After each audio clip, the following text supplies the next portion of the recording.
الحمد لله نحمده ونستعينه ونستغفره ونؤمن به ونتوكل عليه ونعوذ بالله من شرور أنفسنا ومن سيئات أعمالنا من يهده الله فلا مضل له ومن يضلله فلا هادي له ونشهد أن لا إله إلا الله وحده لا شريك له ونشهد أن سيدنا وسندنا ومولانا محمدا عبده ورسوله أرسله بالحق بشيرا ونذيرا وداعيا إلى الله بإذنه وسراجا منيرا وصلى الله عليه وعلى آله وأصحابه وبارك وسلم تسليما كثيرا أما بعد فأعوذ بالله من الشيطان الرجيم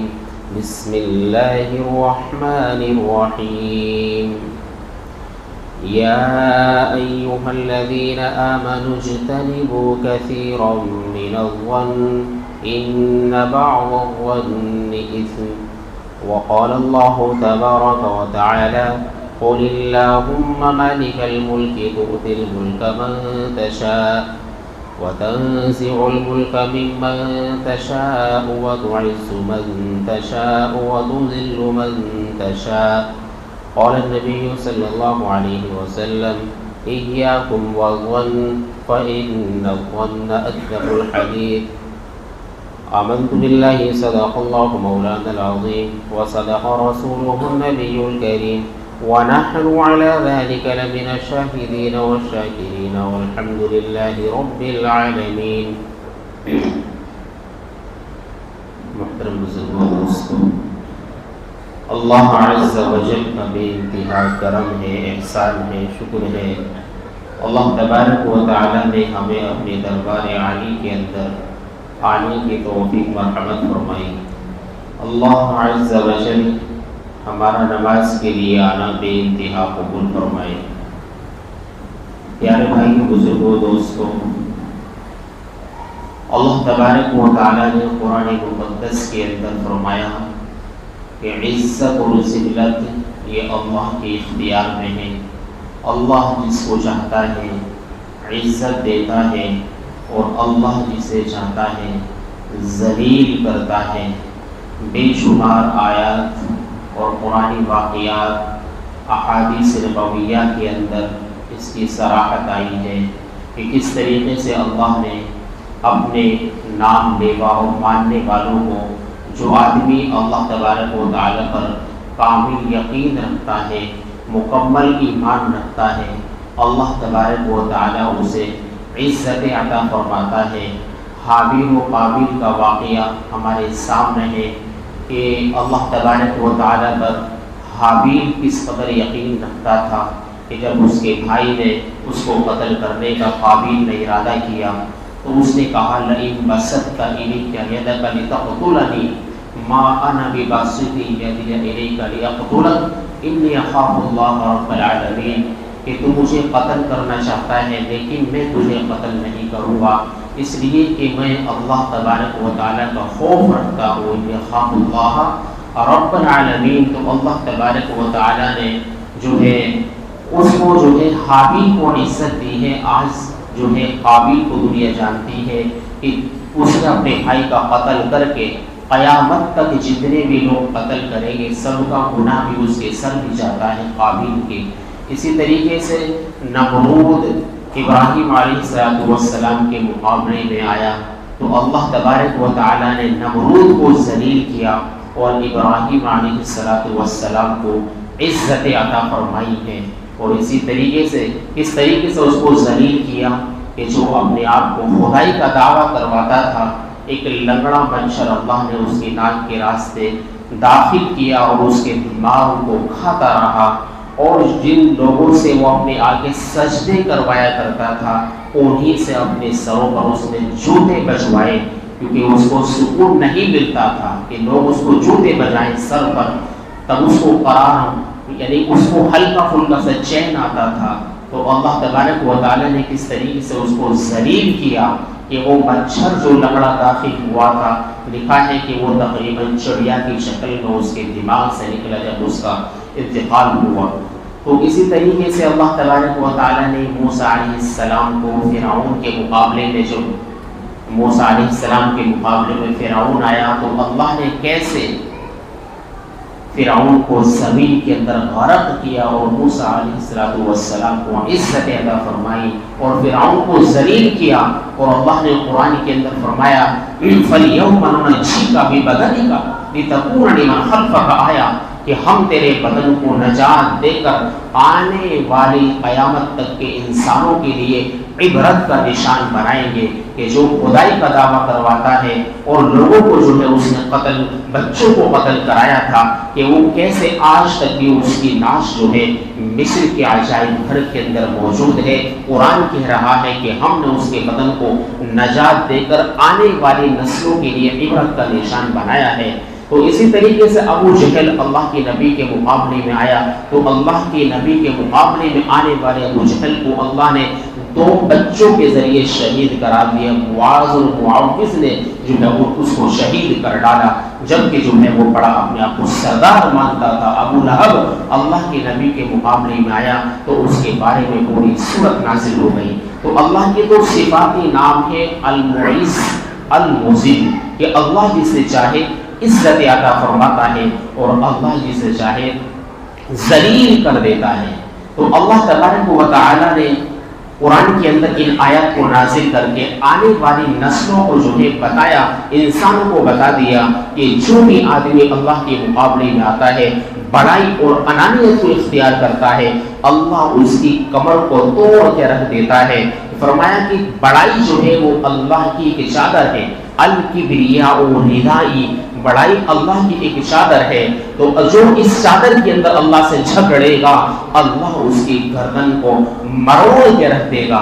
تو ہمیں چاہیے کہ ہم عاجزی اختیار کریں، چھوٹا بندہ اختیار کریں۔ حدیث میں بھی من تواضع للہ رفعہ اللہ، کہ جو آدمی اللہ کے لیے چھوٹا بنتا ہے، تواضع اختیار کرتا ہے، اللہ تبارک و تعالیٰ اسے بلندی عطا فرماتے ہیں، اسے اونچا کر دیتے ہیں۔ اور جو آدمی تکبر اختیار کرتا ہے، اپنے آپ کے اندر انانیت اختیار کرتا ہے، بھلے ہی وہ اپنے آپ کو کتنا بڑا سمجھ رہا ہو، لیکن لوگوں کی نگاہ کے اندر، منتخب حدیث میں لکھا ہے کہ ایسا آدمی لوگوں کی نگاہ کے اندر اتنا ذلیل ہو جاتا ہے اور اتنا بے عزت ہو جاتا ہے کہ کتے اور خنزیر سے بھی زیادہ ذلیل وہ آدمی ہو جاتا ہے، جو اپنے آپ کو جو ہے بڑا سمجھتا ہے، شیخ کی بات کرتا ہے۔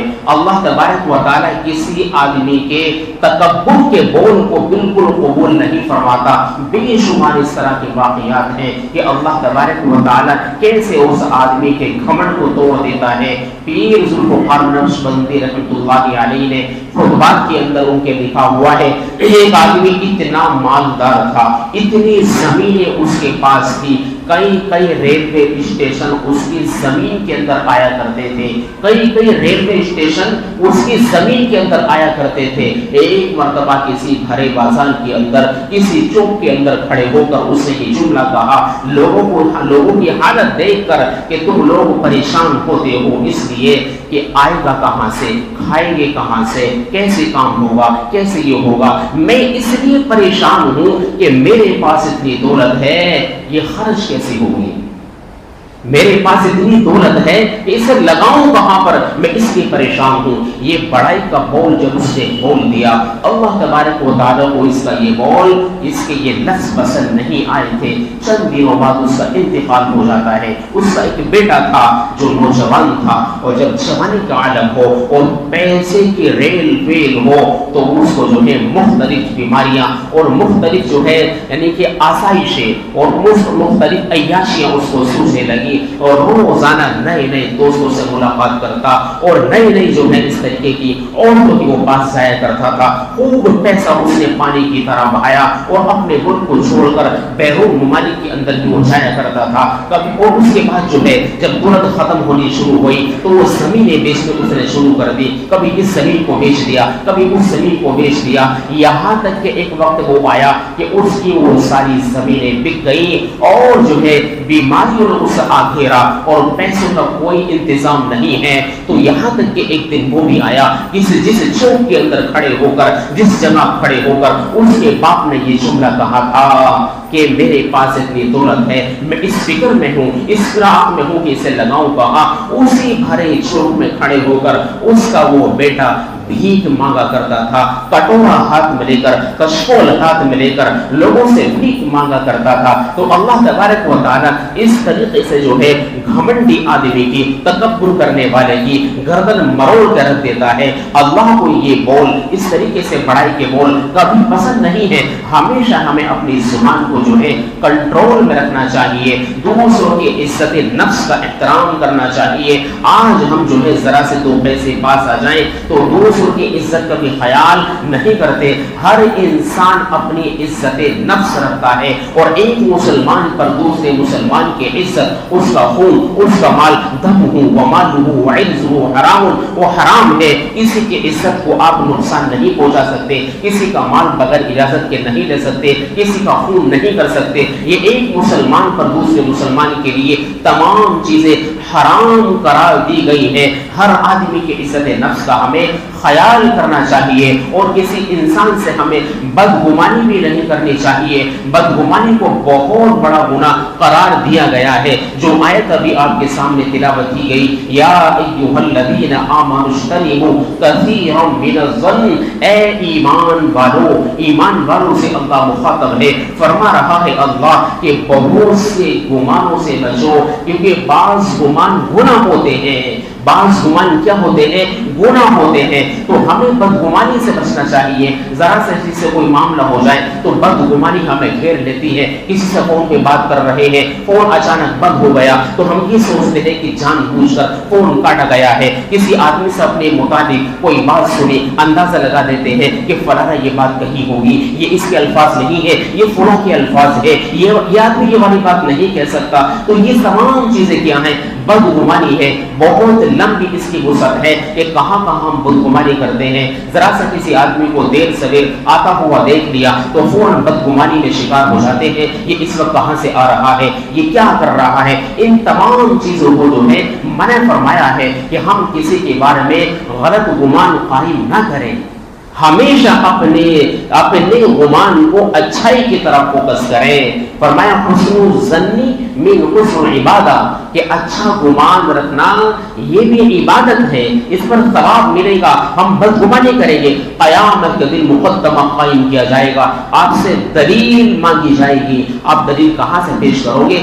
آپ کے پاس تو کوئی دلیل بھی نہیں تھی، آپ نے تو فقط کیا کیا؟ ایک بدگمانی کے اندر شکار ہو گئے تو آپ کو دلیل دینی پڑے گی۔ مقدمہ قائم کیا گیا تو اپنی گردن کو قیامت کے دن کے مقدمات سے بچانے کے لیے ہمیشہ ہر انسان کے حق میں اچھا گمان کریں، بھلے ہی وہ غلط ہو لیکن قیامت کے دن اس پر اجر ملے گا۔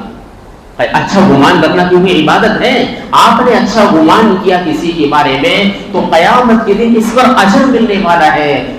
بایزید بستامی رحمۃ اللہ علیہ نے ایک مرتبہ دیکھا کہ نہر کے کنارے ایک نوجوان بیٹھا ہوا ہے، ایک دوشیزہ اس کے پاس میں ہے اور ایک بوتل رکھی ہوئی ہے، اور جو ہے مغرب کا ٹائم قریب تھا۔ انہوں نے اندازہ لگایا شاید یہ لوگ جو ہے دن چھپنے کا انتظار کر رہے ہیں، یہ لوگ دن چھپنے کا انتظار کر رہے ہیں اور یہ کسی گناہ کے اندر ملوث ہوں گے، اور یہ جو بوتل رکھی ہوئی ہے یقیناً اس کے اندر شراب ہوگی، یہ دونوں شراب پیئیں گے، اس کے بعد جو ہے گناہ کے اندر ملوث ہوں گے۔ یہ قریب ان کے جاتے ہیں اور کہتے ہیں کہ اللہ سے ڈرو، اللہ سے ڈرو، تم کیا ارادہ رکھتے ہو؟ تو انہوں نے کہا کہ آپ کیا سوچ رہے ہیں؟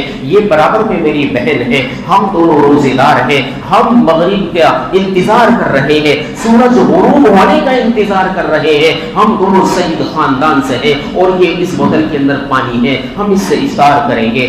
امام بایزید بستامی رحمۃ اللہ علیہ کو بہت افسوس ہوا، اللہ سے معافی مانگی، توبہ کری کہ اللہ میں کتنا بدگمان ان کے بارے میں ہو گیا تھا۔ ان کو اپنے گھر لے کر کے آتے ہیں, انہیں کھانا کھلاتے ہیں کہ وہ سید خاندان سے ہے, اللہ کے نبی کے خاندان سے ہے, اور میں نے یہ غلط تصور ان کے مطابق قائم کیا, تو اللہ تبارک و تعالی جو ہے پتہ نہیں کون آدمی کس حال کے اندر ہے. آپ صلی اللہ علیہ وسلم ایک مرتبہ مسجد نبوی کے اندر اعتکاف فرما رہے تھے, اور رات کے وقت میں آپ کی زوجہ غالباً جو ہے حضرت صفیہ رضی اللہ تعالی عنہ امہات المؤمنین میں سے, وہ کسی کام سے آپ سے ملنے کے لیے آئی. اس طرح کی اجازت ہے, کوئی آدمی اعتکاف میں بیٹھا ہے تو خارجی وقت میں کسی موبائل کا دور تو نہیں تھا, کوئی کام ہوگا, کوئی بات ہوگی تو اسے کرنے کی اجازت ہے. تو وہ ملنے کے لیے رات کے وقت میں اللہ کے نبی کے پاس آتی ہے. اللہ کے نبی ان کی بات کا جواب دے کر ان سے بات چیت کرنے کے بعد ان کو دروازے تک چھوڑنے کے لیے آتے ہیں, کیونکہ آپ اعتکاف میں تھے, آپ معتکف تھے, مسجد سے باہر نہیں نکل سکتے تھے. ابھی آپ ان کو چھوڑ رہے تھے کہ دور دیکھا 2 انصاری صحابی جا رہے ہیں. اللہ کے نبی نے آواز دے کر کہا کہ یہ جو پردے میں جا رہی ہیں یہ میری زوجہ ہیں, حضرت صفیہ ہیں. وہ کہنے لگے اللہ کے نبی آپ کیا فرما رہے ہیں, ہماری کچھ سمجھ میں نہیں آیا کہ میں اس لیے کہہ رہا ہوں شیطان انسان کے جو ہے خون تک میں سرایت کر جاتا ہے, کہیں تم یہ گمان نہ کر بیٹھو کہ رات کے وقت میں یہ کون عورت اللہ کے نبی کے پاس سے آ رہی ہے, کہیں تم اس بدگمانی میں شکار نہ ہو جاؤ, یہ میری زوجہ محترمہ ہے, حضرت صفیہ رضی اللہ تعالی عنہا ہے. تو اس لیے ہمیں جو ہے بدگمانی سے ہمیشہ بچنا چاہیے. علامہ ابن زوجی رحمۃ اللہ علیہ کی کتاب ہے المنتظم, اس طرح کے نام اس کتاب کا لمبا نام ہے, اس کے اندر واقعہ لکھا ہے. ایک بزرگ تھے احمد علی مہدی رحمۃ اللہ علیہ, یہ بزرگ تھے, بہت اللہ والے تھے. ایک مرتبہ ایک عورت ان کے پاس آتی ہے اور آ کر کے یوں کہتی ہے کہ میرے ساتھ زنا بالجبر ہوا ہے, زبردستی کسی نے میرے ساتھ زنا کیا ہے, میں بالکل نہیں چاہتی تھی, زبردستی کام کیا گیا ہے, اور جو ہے میں اس وقت پریگنیٹ ہوں, میں حاملہ ہوں, لوگ مجھ سے معلوم کریں گے کہ یہ بچہ کس کا ہے, تیرے شوہر کا انتقال تو کافی عرصے پہلے ہو گیا ہے, تو میں لوگوں سے یہ کہہ دوں گی کہ میں نے جو ہے امام احمد رحمۃ اللہ علیہ امام احمد سے جو ہے نکاح کر رکھا ہے. آپ جو ہے کوئی آپ سے پوچھے تو آپ بھی یہ کہہ دینا کہ ہاں میں نے ان سے نکاح کیا ہے, تو اس سے میرا پردہ رہ جائے گا. میرے اوپر جو اس طرح کی تہمت لگے گی کہ یہ بچہ کہاں سے آیا, یہ تو حرام کا بچہ ہے, میں اس سے بچ جاؤں گی. آپ بزرگ تھے کہ عورت کا پردہ رہ جائے گا. آپ نے اس بات کو قبول کر لیا کہ ٹھیک ہے, اگر مجھ تک یہ پیغام کوئی پہنچاتا ہے, مجھے کوئی کچھ کہے گا, مجھ سے معلوم کرے گا, تو میں کہہ دوں گا کہ وہ اٹھ چلی گئی, وہ مجھ سے معلوم کرتا ہے, تو وہ کہتی ہے کہ میں نے فلاں سے نکاح کر رکھا ہے. اور یہ جو ہے امام مسجد کے حوالے سے کچھ رقم ہر مہینے یا ہر ہفتہ اس کے یہاں پہنچاتے رہتے تھے. جب بچے کی ولادت ہوئی, لوگ امام کے پاس آئے, یعنی کہ احمد علی مہدی رحمۃ اللہ علیہ کے پاس آتے ہیں اور انہیں مبارکباد پیش کرتے ہیں کہ آپ کے یہاں ولادت ہوئی ہے, مبارک ہو. یہ سب کی مبارکباد بھی قبول کر رہے ہیں. جب یہ سب کام ہو گیا تو وہ عورت آتی ہے, اور ان کے پاس آنے کے بعد اب تک جتنی رقم انہوں نے اس عورت کے یہاں بھیجی تھی, وہ تمام کی تمام رقم ان کو لوٹا دیتی ہے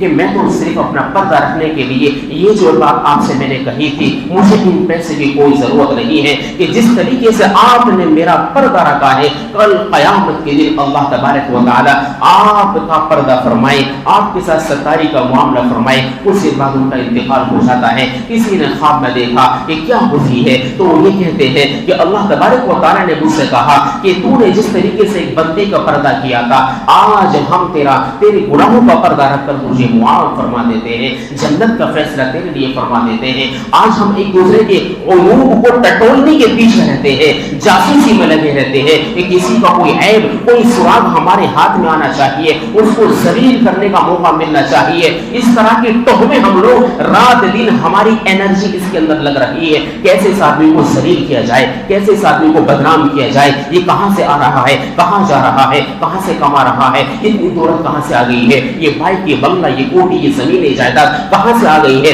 رات دن کا اوڑھنا بچھونا بعض لوگوں کا بس یہی ہے, اپنی انرجی یہاں پر ویسٹ کر رہے ہیں جس پر گناہ مل رہا ہے. ہماری نیکیاں دوسرے کے اکاؤنٹ کے اندر منتقل ہو رہی ہے. تو خدا نا ان چیزوں سے بچنا چاہیے. ہمیں دوسروں کی برائیوں پر پردہ ڈالنا چاہیے. کسی آدمی کا کوئی عیب آپ کے سامنے آ گیا, پردہ ڈال دو اس کے اوپر فوراً. کسی کے سامنے اس کا تذکرہ بھی نہیں کرنا چاہیے. کل قیامت کے دن اللہ تمہارے گناہوں پر پردہ فرمائے گا. تو اسی طریقے سے میرے بھائی بزرگوں دوستوں, بہت سے لوگ جو ہے کسی سے ذرا سے کوئی اختلاف ہوا فوراً اس سے بدگمان ہو جاتے ہیں. اور بدگمانی صرف یہی تک سیمت نہیں رہتی, پھر بہت ساری چیزیں, حسد ہے, بغض ہے, عناد ہے, یہ تمام چیزیں اس سے پیدا ہو جاتی ہے. تو ہمیشہ اپنی سوچ کو مثبت اور پوزیٹو رکھنا چاہیے. کسی کا کوئی فعل آپ کے سامنے آ گیا, اسے فوراً جو ہے پوزیٹو وے کے اندر جانا چاہیے, نیگیٹو وے کے اندر ہمیں نہیں جانا چاہیے. نیگیٹو وے کے اندر آپ گئے, عذاب ملے گا,